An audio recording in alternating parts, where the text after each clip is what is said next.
Okay, Pete, we know photo reading is fast. We know anyone can do it, but here's the real test. How long am I going to remember what I read with photo reading? Because I got to tell you, I read the paper this morning. The headline is out of my head. I've already forgotten it. Well, photo reading improves your memory overall dramatically and immediately.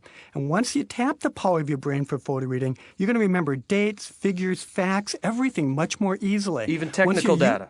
Even technical data. Because once you're using your whole mind, you unleash an awesome power of learning that improves your memory. Plus, we're going to give you with your course the Memory Supercharger. You can use this, and you'll be able to remember what you've read better than you ever have. You'll remember important facts, figures, dates, theories, principles, even names and faces.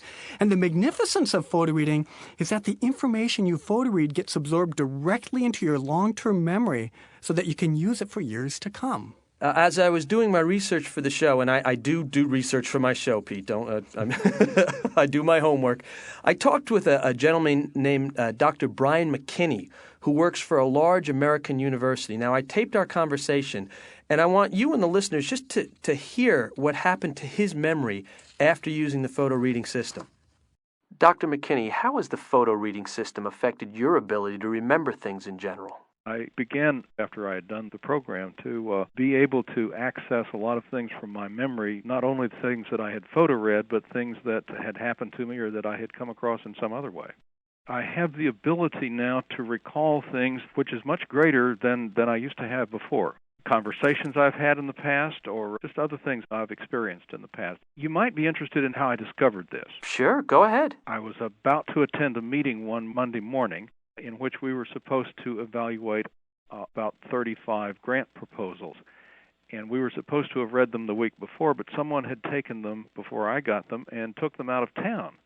So I couldn't read them. So I just decided I would go to the meeting a few minutes early, and then I was going to photo read all those before the meeting started. And then, as it happened, this person was late to the meeting, and so I didn't get to photo read them.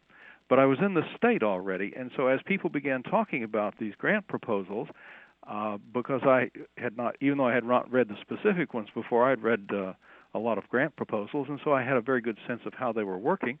And I was able to ask interesting questions, and one of them in particular had to do with historical preservation of buildings. And I said, how are they going to evaluate this? And the people were saying, well, nobody's ever done this before. And I said, that's silly. Of course they've done it before, and I named off 2 programs. Well, I have no idea how I knew those programs, but I was right. I'd read about them probably 10 years before. Wow, that long ago? It just bubbled up into my memory when it was needed, and that's the way things work in this. My life is working with a lot of historical academic policies, and I'm able to recall things that happened a long time ago and things that I read a long time ago in ways that I never used to be able to. Even conversations with people, as someone will ask about a particular policy, and I'll say, I don't know, but there's another person who does because I talked with him 5 years ago about that. It's an odd sensation, and people look at me funny, but it turns out to be true most of the time. Now, you work at a university. Have you recommended photo reading to your students? Oh, yes, I recommend it to college students a lot. I think it would give them the ability to process information a lot quicker, to retain information a lot better, and to recall it when they need it. That's basically a lot of what learning is these days. You know, this is amazing. I mean, you'd expect to read faster with photo reading. You'd expect to understand more of what you're reading, but to suddenly have the ability to remember things from your past that you haven't remembered in years, I mean, that is a terrific benefit. You see, Matt, we teach you to automatically use your brain more effectively. You release a tremendous learning power that results in improved memory. It's a great side effect, huh? Well, it's terrific. I mean, a more powerful memory, not only be able to read quicker, but recall the information that you need, have it at your mental fingertips. You know, all reading isn't necessarily the same. It's one thing to read, a paperback novel on the beach in the summer, and another thing to pick up something like, we live in a computer age, a computer manual, or a big, thick technical journal. Now, how does photo reading work for really complicated business or technical information? Because honestly, Pete, that's the sort of information that most people have to burn into their brains. It's the only way they've ever learned how to handle it.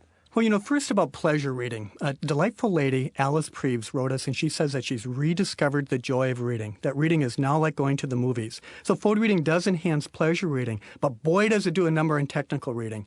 I've talked to a consultant who saved a multinational company $65 million because he photo-read thousands of pages of financial information to discover the problem that had eluded upper management. And then there was a copier salesman who made significantly more money during his first month on the job because he was able to photo-read all of the technical manuals and fully understand his product. Then a chemist who was finally able to read all of his reports during the day without having to take them home in his briefcase for reading at night. All right, well, you don't get much more technical than chemistry. It was my Exactly. bane in high school. Now, okay, Pete, let me take us back and take us down for a second. Now, I've seen you do this on TV. I mean, you literally fly through a book. You're able to answer questions about what you just read. You get them all right. I still can't help but feel that you must have some sort of special ability. I mean, a natural ability. Well, Matt, if I have special gifts, then so do over 100,000 other people who are using photo reading around the world. See, photo reading is a natural ability that we are all born with. That's how you've learned when you were a baby, as a kid, to speak your language, to learn English in such a short period of time. But then a funny thing happened. You started school and you learned a different way of learning, of inputting information one word at a time, rehearsing it and hoping that something sticks. So by the time you reached adolescence, you lost track of that natural ability to absorb information. And with photo reading, we help you rediscover it.